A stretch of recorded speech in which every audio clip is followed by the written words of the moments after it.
First of all, welcome every single one of you to this webinar. I thought it was just worth me setting out a scene.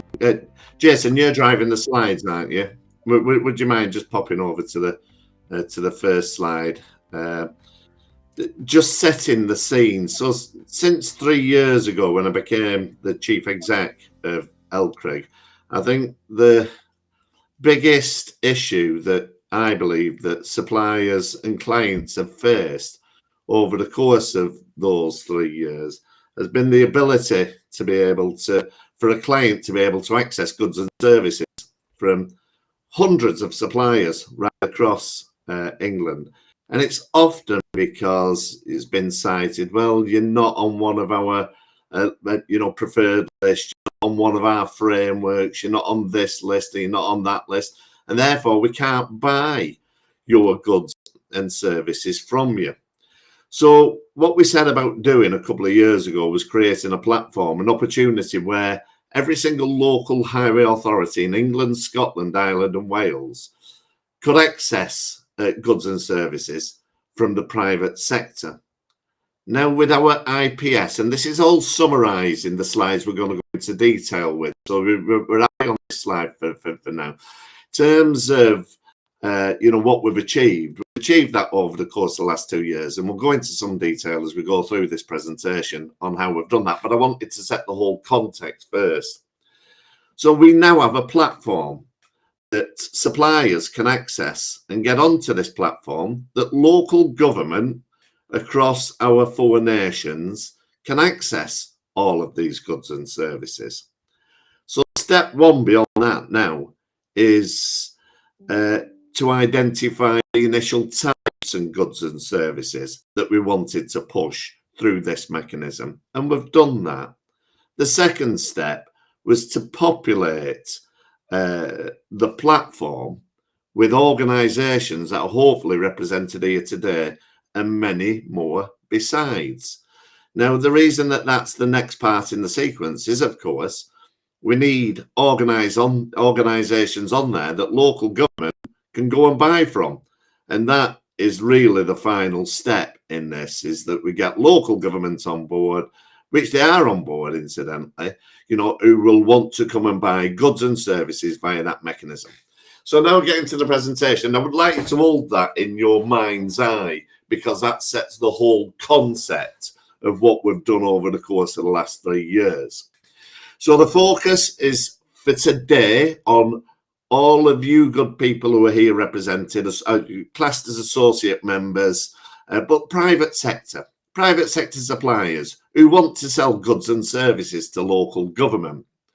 So that's what this webinar is about, and about pointing all of you good people in the right direction. If there are any local authorities on here, we'll be running a similar, but it won't be identical because it's different, but a similar webinar for you in September that will talk you through how you will be able to access all of these suppliers who are now on this platform.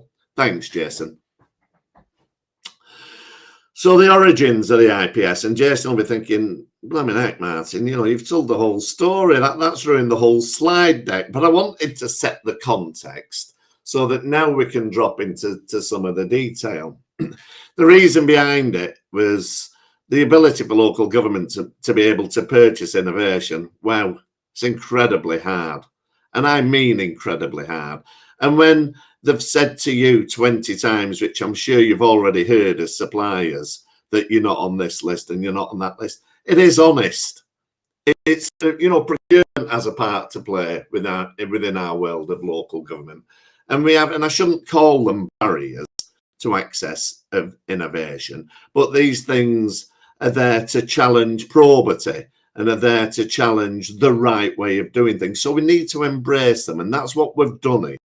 We have found the route that embraces some of these difficulties that we've faced in the past, being able to bring together the public and private sector in a single space. The cost of procurement for innovation for councils, wow, that was significant just because of the things like I've just described. So when they a really great organisation with a new wonder preservation material, or a new wonder barrier, or a new lighting column, or whatever it might be. They fought hard in order to be able to access those suppliers. In some instances, it just didn't work out and everyone gave up. In other instances, it's taken them a year, 15 months, 18 months in order to be able to do it. Now, you can imagine they can't do that for every supplier who comes knocking on their door with a new innovation, because that's all they spend their time doing. This IPS that we're going to talk about today is not about things which are not invented, that don't exist, that are a bright idea in somebody's garage or bedroom. These are about things that are good to go. Products, goods, services that all of you good people have told me over the course of the last 3 years. There's something unique about the way you do it, the material that you use, or the process, or the whatever it might be. That uniqueness is your innovation that you want to bring to market. And that's what you'll want to promote in front of your clients, the local authorities, in order to win your share of the work. So it's about innovation that's ready and good to go.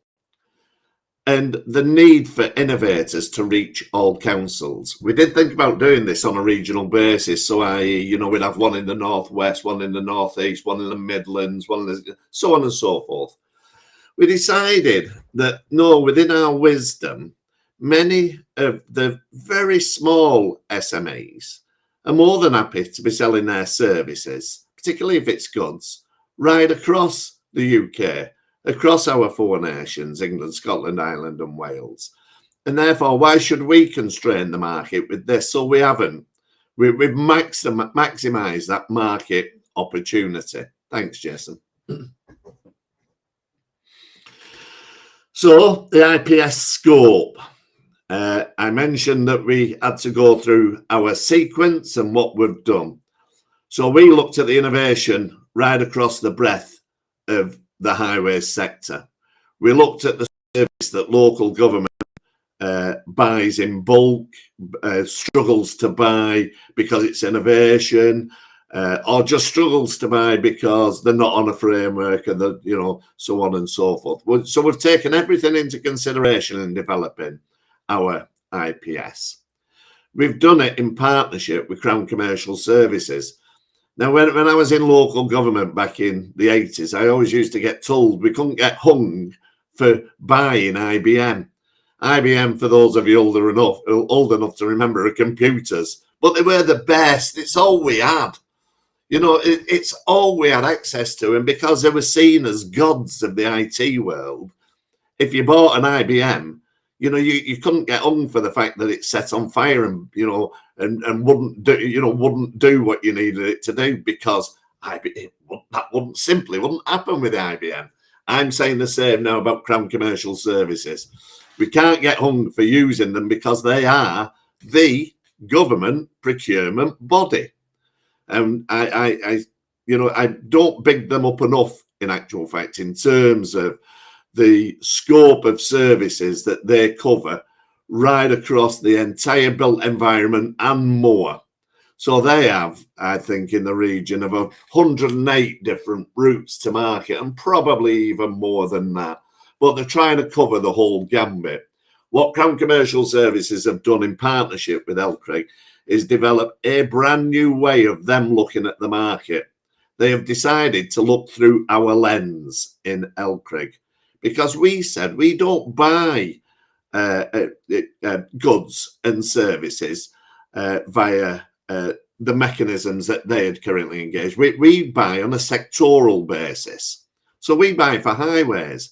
I'm not really desperately interested in rail or in aviation or in the wider built environment. I'm interested in highways. So I wanted all things highways wrapped up in one single procurement operation. They previously had approached the whole procurement exercise around CPV codes. Now, I know what CPV code is, but can I tell you what the CPV code is for a lighting column or a curb? Not a chance.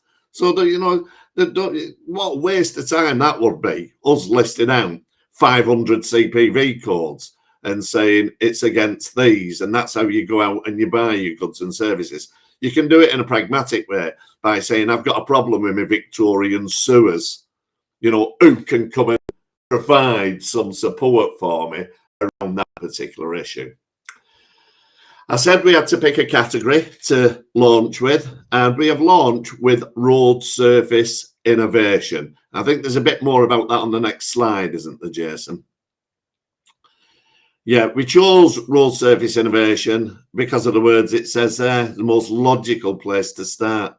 For one, it was the big spend. It's an area of big and significant spend. There is no more going on there than there is in other areas like barriers and lighting and signs and lines and all the rest of it. But the volume is more significant here. So that was the reason for us starting with road surface innovation. We're not stopping there.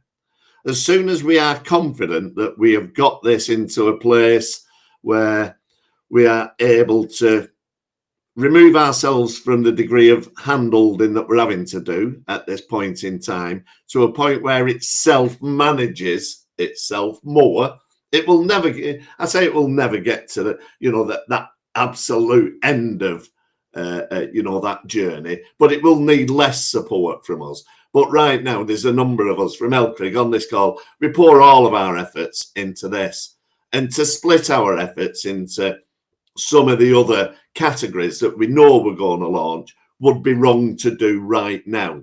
It might be right to do in 10 weeks' time, 12 weeks' time.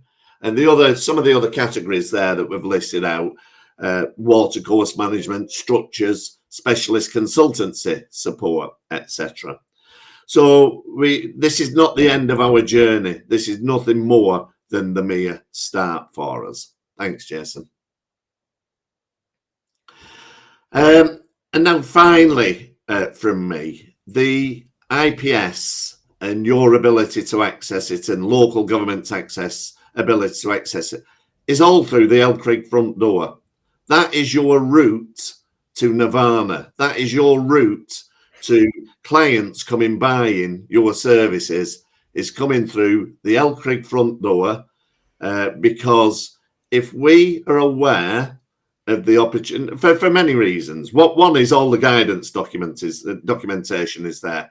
I doubt very much there's many organisations would enjoy the journey without some of the effort that Jason's put into drafting out guidance documents in terms of how to get on this IPS. But secondly, as well, the more that we are aware of all those connections that are happening right across our sector, we can promote it more. So the more we know, the better for the better for suppliers. The more we know, the better for clients. The more we know, the better for our sector.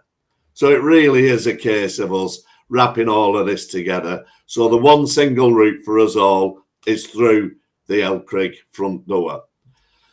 Jason, I'd like to hand over to you now. And Jason's very kindly going to talk us through the mechanisms, so how this thing works. We'll be thinking of your questions. We're going to be sat on here for an hour or so. I've probably only overrun by twice the length of time you gave me, Jason, which is not bad by my standards. So I'll shut up and over to you. Martin, you did better. I'm 5 minutes ahead of time from what I told you and what I thought we would be. So anybody that knows Martin Duffy knows that we're doing well. So if I might just pick up with the front door. As Martin says, it gives LCRIG an approach, but this is very dynamic. So if anybody comes from a digital and agile background, we need more and constant feedback. So this will change, this will grow, but it will come through you registering interest using the LCRIG website. And if you want to put something in or you want to share something through that front door and it's not working for you, by all means, get in touch with me or get in touch with the team with LCRIG and we'll make it better. That's the goal. So we're going to focus on how do you get on the first category? The first category, road surface innovation, forgive the name, chose a name that wouldn't upset too many engineers and would make sense to non-engineering folk. So it was purposeful, but in essence, we're talking about carriageway, footway, surfaceway, but we're not just talking about materials and bitumen. We're talking about the whole asset. So it is very broad in what that would be. And the question is, does your innovation satisfy that roadway bit? I don't know. That's the joy of getting onto it. So we're using the Spark DPS. The Spark DPS started its life as a digital innovation marketplace. You will see, especially if you're a procurement person by chance joining us, you will see all sorts of things that are very cyber focused. Clearly, if you're putting new material on the roadway, there's not a lot of cyber there, but it is the most flexible route that we had to make this work, and Crone Commercial Services have partnered with us to advance that. So you'll see it's meant to be dynamic, and it's meant to have a broad approach and allow you to reach any public sector purchasing body, with exception, I believe, of national highways. National highways is out of scope for us, but everybody else. But to do that, you'll have to go through the Spark registration process. And if you aren't already registered with the Cabinet Office through their supplier registration scheme for other frameworks or dynamic purchasing systems, you'll also have to go through that. So some of you will already be registered with Crown Commercial. Some of you will have never registered with Crown Commercial, but the way we have organized this will allow you to understand what to do and how to do it fairly simply, I do hope. So that's the Spark DPS. And if anyone, before I move on, a dynamic purchasing system. What's the difference between a dynamic purchasing system and a framework? Just in case someone doesn't know, of course, a framework is a set process. You join the framework and then you have mini tenders. The DPS, especially the Spark DPS, is a dynamic purchasing system, and that allows you to join anytime and means that you can join now, you can join in a few months, but it's as you bring on new innovations, as your organization evolves and changes and the market needs change, that you're not held back by the procurement process and the procurement system. You can keep that up to date. So tips. We, in our trials, and as you know, Shropshire Council was kind enough to help be the guinea pig for us testing this, and hosted the first use of the IPS. In there, before and working with those that decided from the supply chain to join, the challenge was, what do I do before I start? So in our sector, IT is important, but it's not the core of what we do. Data is important, but it's not, in essence, the thing that we sell or trade, where it is in, shall we say, the IT or digital spheres of which Spark was born. But two requirements of Spark that we can't change due to its commercial nature is that every organization that signs up needs to have Cyber Essentials. Cyber Essentials, if you don't know, is a good thing to have for your organization, and you don't need Cyber Essentials Plus, which is a significant undertaking. Just simple Cyber Essentials, which in essence controls your technology devices and basic processes for information management. Depending on the size of your organization, it can be 500 pounds or less and takes about a week to do. So before you get too involved in joining and going through the registration process with Crown Commercial, start with Cyber Essentials, make sure that's ready. Same with professional indemnity insurance. If you're only a product organization, we're currently working that through, but most people at the moment have some sort of advice or some sort of service with their innovation. So as you'll be making recommendations, it's good to require the PI insurance, and you'll see the minimums within the documentation. Now, the hard part is that Spark is an innovation marketplace. So what is the threshold to join Spark? Spark, you need to be able to demonstrate that your innovation is innovative and why. And Spark has two different ways that it judges innovation. I won't bore you with them now. You'll find them when you register for members in the documentation. It gives you the tips of what and how to represent your innovation in Spark terms. But in essence, why are you disruptive and why are you not considered a category? What sets you apart? If you can't answer that, then most likely you're a couple 100-year-old technology and not innovative. So I'm assuming that we don't have anybody on the call like that, and you're looking to press the envelope and do things better, faster, quicker, and cheaper. So the work for you to do in reality to join Spark, start to finish without too much stress, is assuming Cyber Essentials and your insurance takes you but a couple hours or a few hours to do, and you have that information at your fingertips, using your typical sales material, at most, it could be a day, day and a half of effort to pull it all together and to go through the process at a leisurely pace. If you don't have all of that stuff in order and you don't have the traditional, why use our material or why use our innovation, then you'll have to create that from scratch, and it might take you a bit.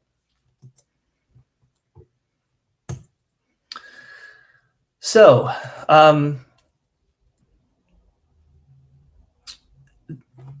LCRIG members do get support.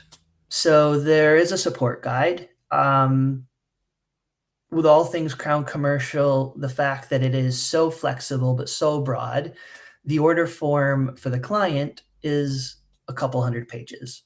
Thankfully, that's for the client work to do, and that's a different story. But going through the process is using their online tools, and in the support guide, you'll see the tips to walk you through as a benefit of membership. Also, procurement representing your product or service is it needs to be deemed as by Crown Commercial's back office team that administers. They need to be able to see how is it innovative. So a positive that Martin and the team have been able to build in is having Crown Commercial help say, is this innovative? Prove it to us. Show how it is. So LCRIG, if you're interested, is offering a discounted support. It's an additional fee, but there is opportunity there so that you don't feel alone, and it's not a lot of money. But should you wish to have support, get in touch about writing that methodology statement to join and understand how to represent best why your product is innovative. So you've gone through, you've joined Spark, you've come through the front door, you're ready to go. Then what? Well, then we take over. The LCRIG team, as you know, Kerry and team, they do a wonderful job of keeping us up to date.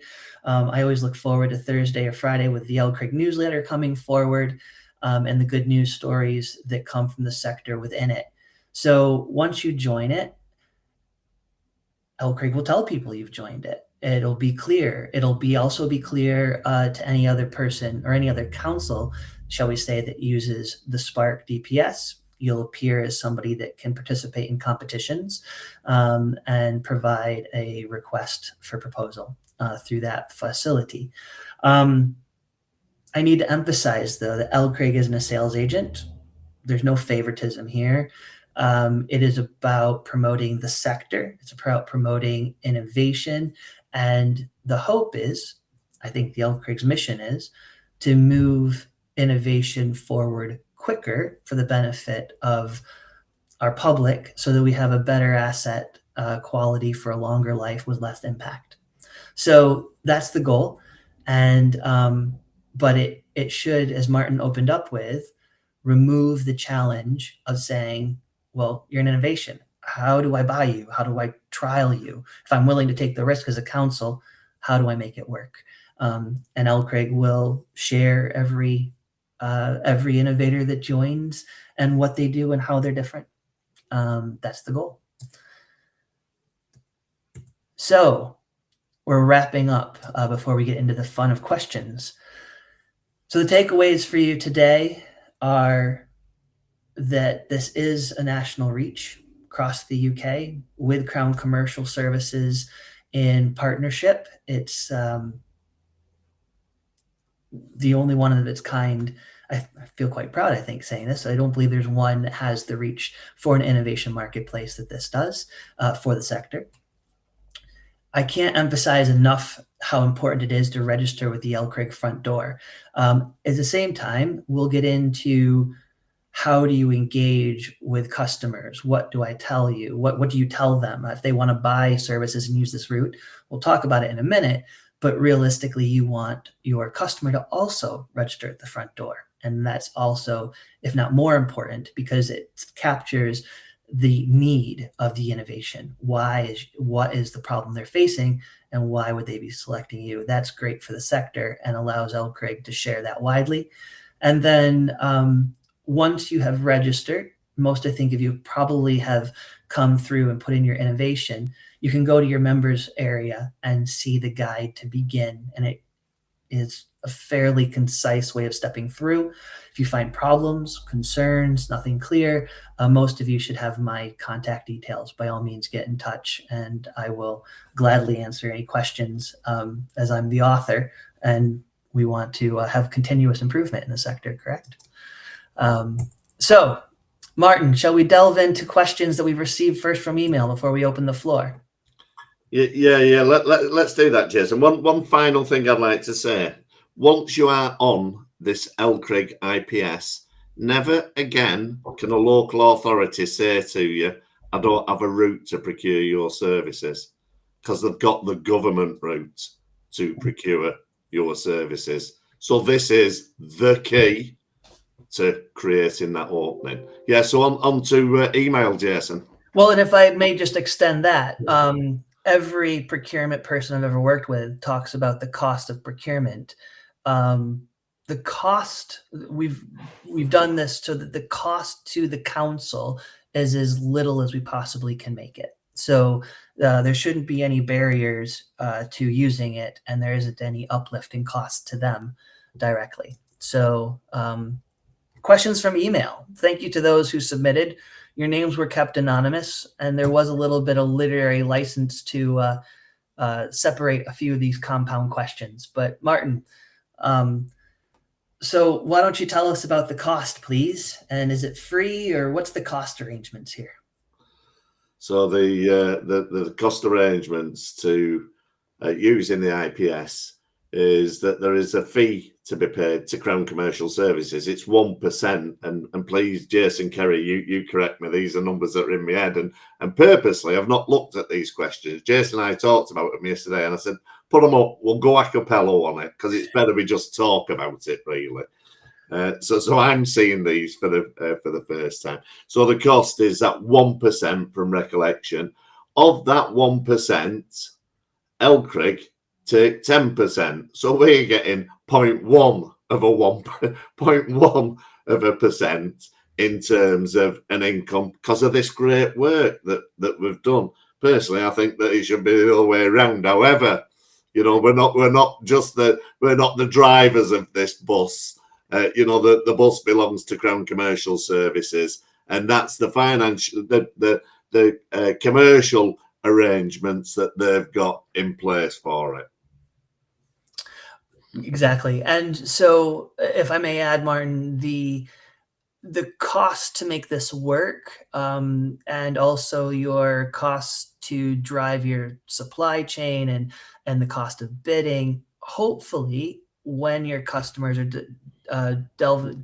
when your customers are buying like this, should be less. And the hope is, the benevolent hope is that you wouldn't see the need to increase your costs as using this route to market. It actually wouldn't be a savings over your traditional purchasing route with, you know, bids and large scale documents. You will still have to make a response, of course, but that response hopefully will be proportionate and not overly costly. So, Martin, shall we move on to the next one? Yeah. So we're, it's an actively market the IPS. So what's the role of our supply chain members, our associate members in marketing the IPS? What can they say? What should they say? And are we going to give them tools to help them say it? Yeah, great question, actually. There's no greater marketing agent than the organisations themselves.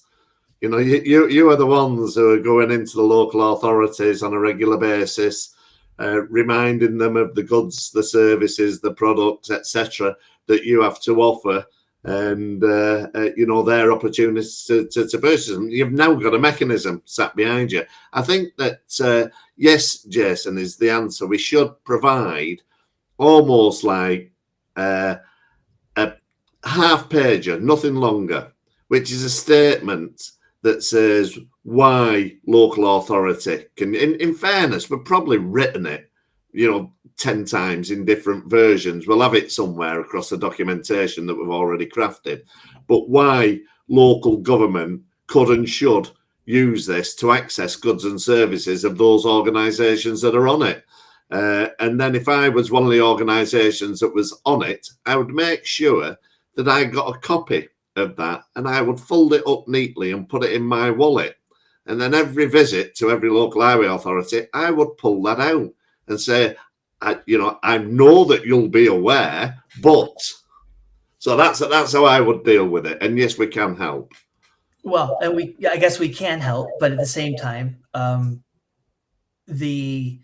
not quite sure what the standard. So my question was, I saw this, was what would be standard marketing material that would be helpful? So if there's something about the IPS, so again, like Martin said, you're seeing, especially the procurement teams, at a much regular interval than we are. Give us some suggestions. Willing to help, willing to make sure the IPS is understood. So keen to do that. Martin, question number 3. We have typical timeline. So how does it go from start to finish, from a customer saying, council saying, yes, we want to purchase it, to in essence, signing the work order to begin? Yeah, do you want me to give this one, or shall I cross my arms and say, Martin, tell me? Yeah, no, I'm happy to chuck me 2 pence in, Jason. This is almost asking the question about how long do we have to wait for that innovation? Well, I don't know, because I don't know what that innovation is. But in terms of this, in fairness, we should be able to, throw an educated and not guess, but something a little bit more precise than a guess. In terms of the timeline, I'd expect when clients are now starting to, when we've got suppliers on this platform and clients are starting to use it, I would imagine a client would launch his or her little mini competition on this platform for a period of 2 weeks. For the 2 week thereafter, so from a standing point to completion, when we get this running smoothly, we should only be looking at a max of 3-4 weeks, Jason. I don't know what your view is. I would think so. So having run one of these and coached people through it, the council could do it in as short as a week or as long as they wish. Yeah. So realistically, this isn't your traditional competition. This isn't the most economic advantageous tender. This most likely is 100% quality, and they're judging the benefits. So, and also, the requests for proposal, in essence, come in via email. And I don't expect most of them to come in cold. I expect you to know that it's coming in. Not always. Maybe a council has found you and realized that they want something early. But for the most part, innovation is sold on trust in many ways, because there is some risk, and hence the reason why it's not a traditional procurement competition. So we've done it in Shropshire in about 10 working days. So it can move quite quickly, and I would expect it to be so. Hence the reason why you need to have your marketing and responses ready to go. So moving on to question 4. So this is the financial risk challenge. And this is at the core of, I think, Martin, what you've implied about you don't get fired for hiring IBM. In our case, it was, what's our risk? The other way around is, if you're going to do something critical with a small supplier, of which many of our members are, How do they play this? Well, it's not consideration, Jason. If in essence, the pre-qualified, if they've got onto our IPS, the DPS, then they are pre-qualified with the financial elements of it in terms of the financial risk. So the council should not be considering financial risk in its in its overall evaluation of what it's wanting to do here, other than a financial risk of a product failing. Is that what you think the question's getting Well, at? I do believe, having spoken real quickly, I think you have two types of financial risk. So you have pre-qualification, so everybody will have to get on and using their Dun and Bradstreet number. And are you a going concern? Do you have revenue? Again, this isn't blue sky innovation. So this isn't a startup that's pre-revenue. So the assumption here is that everybody on this call has revenue and that they are able to be a going concern. So the financial risk, I think, here is a debate that we've seen with lots of our council members, which are saying, if I'm taking a standard and I'm looking at an innovator, the challenge is the risk of the innovation, is the risk less than the benefits profile of going what I've always gone with? And so the the question is, can IPS help that? I don't think the IPS can help that. I think that is an evaluation for every asset management team, every capital team that sits within each council, against what risks they're willing to take for their asset, to be honest, in my view. Yeah. So I guess that's the short and sweet of, we'd love to help, but probably the IPS just allows you to go forward. The last one from emails, and this is more of a hope and where we're going, I hope, is around information sharing and regarding innovation. If I may stand on my soapbox real quick, last year at Strictly, I think every speaker said, we need to be able to share. We need to be able to do this. And the team at LCRIG, I think, are doing a brilliant job. And that's why it's so important to use the LCRIG front door, to feed into the website form, and take the 5 minutes to do that. As all of these commissions go through and we work with Crown Commercial and know who's purchasing what and the success and how that goes forward, it's good for councils because they can learn from others, the many hundred, I can never remember how many there are across the whole of the UK, the couple hundred at least. And then also for supply chain members. Of course, the interesting challenge is that the more you learn about innovation, the quicker you need to innovate. So it is a blessing and a curse, but one we hope that will be financially beneficial, but also beneficial for the assets involved. So, Martin, would you have anything to add to that one? No, I think that covers it nicely, Jason. Well, excellent. Well, then I will read you some questions here. I'm going to have to put on my glasses because for some reason I have to start using glasses now these days. So realistically, we have a few people here that have asked, and we'll try to get through most of these for the next 20 minutes. So we have a question from Paul Thompson about innovation as a patent. And, so some of these things are patented. I know there's quite a few people that hold patents. Martin, what's your view on what the relationship is between innovation and a patent? Do you have any insight into that one? Any patents that you've got for your innovations, of course, you'll keep using a procurement route, whatever that procurement route is, will not take away from or diminish any patents that you have.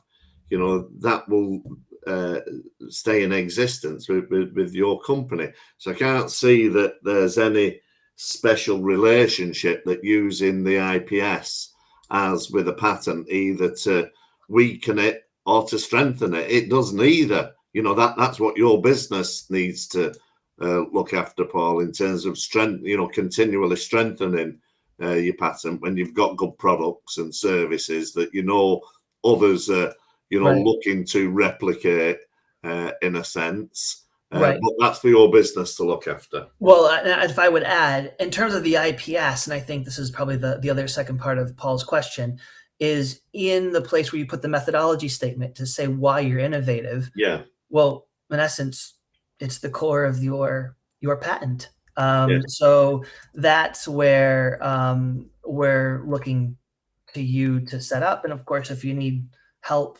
after you get to that point, LCRIG provides that as an opportunity for support. So moving on to Robert. Robert is asking, classification of innovation, and he's asking an interesting, challenging question here, but he says, let me just read it to you. For what time period do you classify innovation being innovation within this procurement system? I'll take that one first. Martin, if I might, this has been a bugbear of mine. Innovation in the context of the IPS is, are you different from the status quo? Again, we've had roads for some couple hundred years now. So are you different from the status quo? Does your innovation make asset management better, faster, quicker, cheaper? And those benefits, can anyone else in the market do what you do? So if the answer is that you're buying a known material and laying it in a known way and others are doing it, well, that's not innovation. But if you have material science, if you have a new process, if you have a new machine, whatever that might be that no one else has, or that less than 3 others have that are be comparators, then you're not a category. You're an innovator, and that's what this is set up to do. There's no time frame on it. There's no limit. So the question becomes, and this question has not been answered. At what point does the innovation become a category? Robert, we don't know. It depends on lots of economic factors. So I hope that answers your question. Martin, would you add anything to that? I mean, time doesn't really impact us. No, at a pragmatic level, and it'll come back to those patents again. So if I'm a drainage company and I'm, both manufacturing my concrete drainage pipe, but I've got a special coupling or seal, and I've patented that seal. So as long as I've still got that, and that is unique to to the way in which my drainage pipe is installed and seals and etc., then it's an innovation. But if it's a matter of putting some mastic in that for the first time ever, no one's ever done it, then and it seems to work and clients love it, then everyone's going to do it. So all of a sudden, it's no longer an innovation, that method, because it's mainstream and others are using it. So that there'll be some flexibility, and it's not a hard line really. When does innovation end and when does it become mainstream? So that will be subject to a number of us having those discussions over various products, goods and services that are being used through the IPS. Very much so. Martin, if I just swing through some of these real quick, because I can answer them fairly quickly. Yeah, do. Milo asks if he said he's registered. Will I be notified of the steps to get registered? Milo, of course, I think you have my email, but people that have come through what we call the LCRIG front door, especially the suppliers, and said, what do I have that's innovative? Thank you. Now go back into your members area and find the supplier guide to take the next step. So first step, LCRIG front door, register with us. You'll hear from me or someone else on the team. And then the next step is to then start the Crown commercial registration process, and then let us know how that gets on from there. So that's the next one. And then Justin asks, if a local authority searches your innovation, do we get a notification to see who has? So sort of like the LinkedIn, someone is searching you. I hate to break it to you, Justin, but information protection, all that kind of stuff, we won't collect that data. So that isn't, that technology doesn't exist actually. So we'll tell people about it. You'll tell people about it. It will be in the Crown commercial databases. But what the innovation is, what is your specific innovation and why it matters to a customer, I fear comes down to people reaching out to you directly. we won't be able to provide that, at least at the moment. We'll add that as a requirement for the next iteration of the IPS, which I think is a good one, to be honest. It would certainly make matching people and needs much quicker. But we will be asking the council members to do the same thing by coming to the LCRIG front door and registering their demand. The team at LCRIG can say, for your innovation demands, here are people that we're aware of that may do that. By all means, investigate further.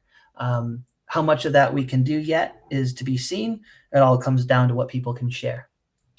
And then Adam May has said, what about providing a logo registered suppliers can put on their website, an IPS member logo? Kerry, can I ask you to answer that question? We have talked about an IPS logo, and I think it's in the works. What is your thoughts on an IPS member logo like we've seen other places? Yeah, I think so. From our perspective now, from the LCRIG side of it, we've got to this point now where Jason, you and Martin and Crown Commercial have built the system, and now we're getting to this next part in terms of how do we best promote it and how do we share all these things that are happening. And so, yeah, I think the next step now for us is to do more around how we support suppliers who are on the system, and whether that is things like the member logo, whether that's the things like the one-page document that we can use for encouraging local authorities to sign up as well. I think we're going to get to a point where we'll have a little pack of resources that we can use to share with supply chain and local authorities. And this is all sort of the things that are building now and are in the works to be coming out shortly. Sorry, Jason, we also missed Sandra's question, which was just before Adam's. Forgive me. These whole new glasses thing are, goodness, getting old is not fun. Sandra, will the information ask if we will share the IPS innovation protected by confidentiality agreements? This is public information. I'm not quite sure what would be protected, Sandra. If you're listening, could you do me a favor and give us a bit more context on that? But just to summate, all the information you put into the Crown Commercial services and the stuff that you would put as your definition of what's innovative and why would be public marketing materials. If you have a patent, if you have some, shall we say, special, unique thing behind the scenes that would normally be protected, then you would keep that private however you deliver your business. So forgive me, I don't quite know how far your question goes there. And I don't see a follow-up in my chat, but we can come pick that back up again or email me. Kerry, does that answer the question, you think? I think as well, as you go through the IPS process and you register on the Spark DPS, that's a Crown Commercial standard framework where any information that you upload there that is confidential, it's used as part of that framework. And it's the same with every sort of framework that you go on, that the information you put on there is safe and protected, and you kind of it's just like a normal procurement process. So there's no risk to that, and you'll be in control of what you share on that IPS and where that goes. But I think we can definitely pick up with Sandra separately on that if we've not answered the question properly. Definitely. So get in touch, Sandra, if we failed to get the crux of what you were looking to understand.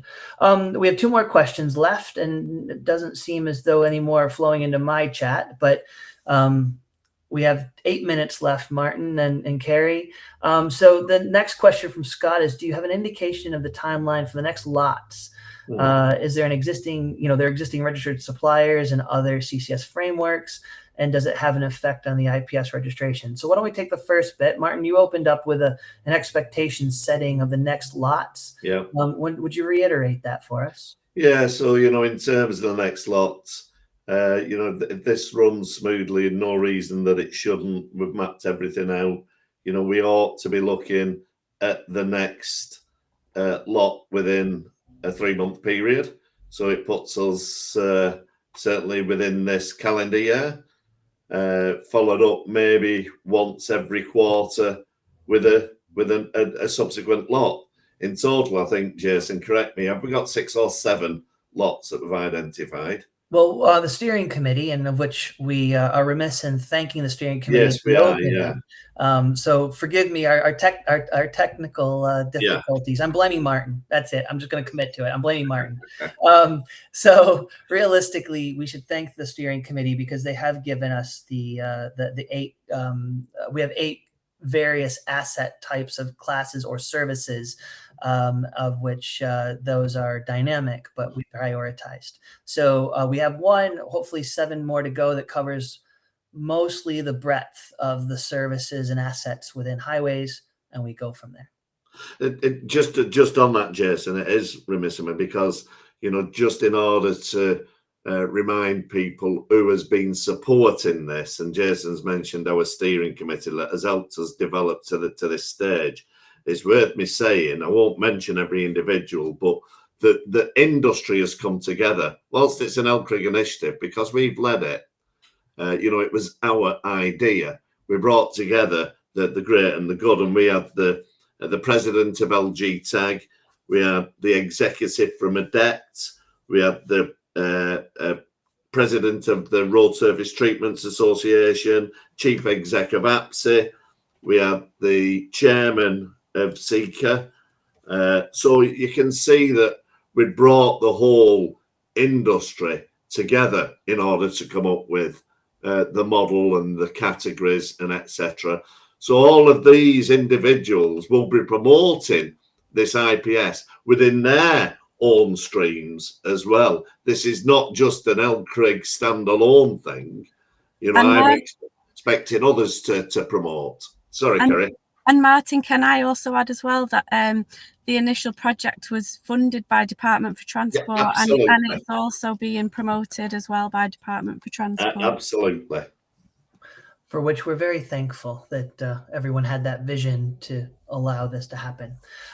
So the second part of Scott's question, which is already on supplier frameworks for CCS, that's wonderful. Scott, tell us what you're on. So we have other things that will be in scope. It's just a matter of seeing, again, what's innovative, why it's innovative, and what do you know about market need and council needs in those other areas to help us prioritize what comes next. So by all means, if you have our email, get in touch. If not, come through the info@LCRIG email address. Adam, so I'm going to take Adam's question about, in essence, a sales pipeline bit. Adam, get in touch directly, but realistically, what you're saying is software for the highway sector. The answer is, what does it do for surfacing to start with? But of course, there's many innovators that have a digital service offering in various ways, be it asset management, asset data, whatever it might be. And we endeavor to bring that in the categories. But there isn't an easy digital fit because it's not we're not talking about the way of innovation. We're talking about the innovation for an asset. So Adam, get in touch with that. Martin, Kerry, you guys are anything to add to that? But I don't. Yeah, and Adam, it's Adam May, I presume, who's asked that question. So, and I know Adam's business and what it does, and I'd be certainly, these are the ones that have got cause a little bit of conversation for us, Jason. But for me, their product, their service, does directly impact upon carriageway condition. It can improve it. So it's the likes of the Geist and the Vaisala and those types of organisations, should they be in this road surface treatment? Well, they are the ones who are determining what the optimum treatment ought to be. So this may well be the very best route to market for them. Sure. But that's just up straight off the top of my head. I know we've been looking more at the materials and the laying side and the curbs and the street lamps and all of that, all the hard tangible stuff. And this is more the technology side. So give us a wee bit of time, Adam. We'll come back to you on it, but I think it's probably your route. Excellent. Well, there you go, Adam. Have a look. I'm Milo. You asked, can I send you an email? Of course I can send you an email, but I've already done the work if I remind you. Milo, go log into your member area. You'll find the guide that we put together. Start with that guide. It literally is better than I could possibly do, and the newest version's on the website. So I didn't pay Milo to ask that question as one of our last ones, but I remind you to register at the front door. It'll give you a link where to start, log in, and begin that way. So we have 2 minutes. I can't believe we're just 2 minutes away. Perfect. But parting comments, Martin and Kerry, what do we ask people to do next? Kerry, any thoughts? I think from our LCRIG perspective, as Jason said, if people can register on the LCRIG website, we can help then and start supporting the process of people joining the Spark DPS. I think the more that people can communicate this out to the customer base, to the local authorities, and kind of show this as a way to a route to procurement. And again, we can support local authorities if they need anything in terms of how to kind of make use of this LCRIG IPS. And again, local authorities should do the same and join through and register through the LCRIG website. As we mentioned before, we'll be continuing to put out communications and information about the IPS. So look out for all of that's coming through. But if anybody has any feedback or any information for us, that's really key to us. This is still in its early stages of development. And as Jason said, it's something that we'll be continuing to develop as we go along. So feedback for us is really key. So feel free to get in touch with Martin, Jason, or myself with any kind of feedback or ideas. And just to sort of finish with saying, this is the only route to market that LCRIG will unashamedly promote to the whole of local government. We'll not be saying, you want to go and have a look at this framework that Bucks have just put together, or this thing that has just happened down implement. No, this is a national thing for all of our local authorities. And this is exactly the one single route to market, ultimately for all goods and all things highways. And it's Jason's phrase, I'm nicking it from him. Think of it as an Amazon for highways. That's ultimately what this thing will become. The clients will be able to go on and click the way through to obtaining absolutely the right product, a service, a material, or whatever that might be. So that's our aspiration for this. And we will, as I say, unashamedly be promoting the hell out of it. Of course, that's compliant with all innovation requirements of the Crown Commercial existing routes to market. Yeah. Disclaimer. Anyways, thank you everyone for joining us. By all means, as Kerry said, get in touch. You have my address, and of course you can always reach information at the LCRIG bit, as well as Martin and Kerry directly. But it will evolve, and we do truly mean questions, observations, improvements. By all means, please let us know. Don't be shy. Thank you, everyone. Thank you, everybody. Thank you.